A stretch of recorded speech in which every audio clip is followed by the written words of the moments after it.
ଏଗୁଡ଼ାକ ଖାଲି ଫାଲତୁ ଲୋକଙ୍କୁ ହଇରାଣ କରିବା କଥା। ସିଏ ଗୋଟେ ତାମସା ଆସିକି ଗୋଟେ କରୁଛନ୍ତି ରୋଡ଼ ଶୋ। ଆଉ ଏ ରୋଡ଼ ଶୋର କିଛି ମାନେ ନାହିଁ। ହଁ, ଗୋଟେ ହାତ ହଲେଇକି ଗୋଟେ ନାଟତାମସା କରିବା କଥା। ସିଏ ଆସୁଛନ୍ତି ଅପରାଜିତାଟା ହାରିଯିବ ତ ମନ୍ମଥ ଜିତିଯିବ। ସିଏ ତାକୁ କେମିତି ଭୋଟ ଟିକେ ମିଳିବ ସେଇଥିପାଇଁ ଆସୁଛନ୍ତି ଆଉ। ଯେଉଁ ପ୍ରତିଶ୍ରୁତି ସବୁ ଦେଇଥିଲେ ସେ କିଛି ପୂରଣ ହେଇଛି ବୋଲି ଆପଣ ଭାବୁଛନ୍ତି? ଦେଖନ୍ତୁ କେନ୍ଦ୍ର ସରକାର ହିସାବରେ ଠିକ୍ ଅଛି, ଭାରତକୁ ଅନ୍ୟ ରାଷ୍ଟ୍ରମାନଙ୍କ ତୁଳନାରେ ଆଗକୁ ନିଆହେଇଛି। କିନ୍ତୁ ଓଡ଼ିଶାରେ ତ ଲୋକଙ୍କର ନବୀନ ପ୍ରେମ। ତେଣୁକରି ଓଡ଼ିଶାରେ ବିଜେପି ଫିଜେପି ନାହିଁ। ସିଏ ନବୀନ ଏଇନା ହାତ ହଲଉଥିବା ପର୍ଯ୍ୟନ୍ତ ନବୀନ ରହିବ। ଏ ଅପରାଜିତାଟା ହେଲା ବକବାସଟା ଲେଡ଼ିଟା। କୌଣସି କାମ ନୁହଁ, କେମିତି ମିଡ଼ିଆରେ ହୋ ହାଲା ଗୋଟେ କରିବ ତାର ସେଇଆ।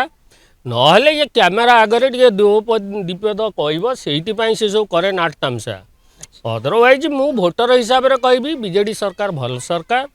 ସେ ପାଣ୍ଡିଆନଟା ଯାହା ହଉ ତାକୁ ଲୋକ ଶୋଧନ୍ତୁ ପଛକେ, କିନ୍ତୁ ଓଡ଼ିଶାର ଡେଭଲପମେଣ୍ଟ କରିଛି। କିଛିଟା ପଡ଼ିବ, କିନ୍ତୁ ଯେଉଁମାନେ ଶିକ୍ଷିତ ଲୋକ ମୋ ଭଳି ହେଇଥିବେ ସେମାନଙ୍କ ପାଇଁ ଏଗୁଡ଼ା କିଛି ମତଲବ ଆସିବନି।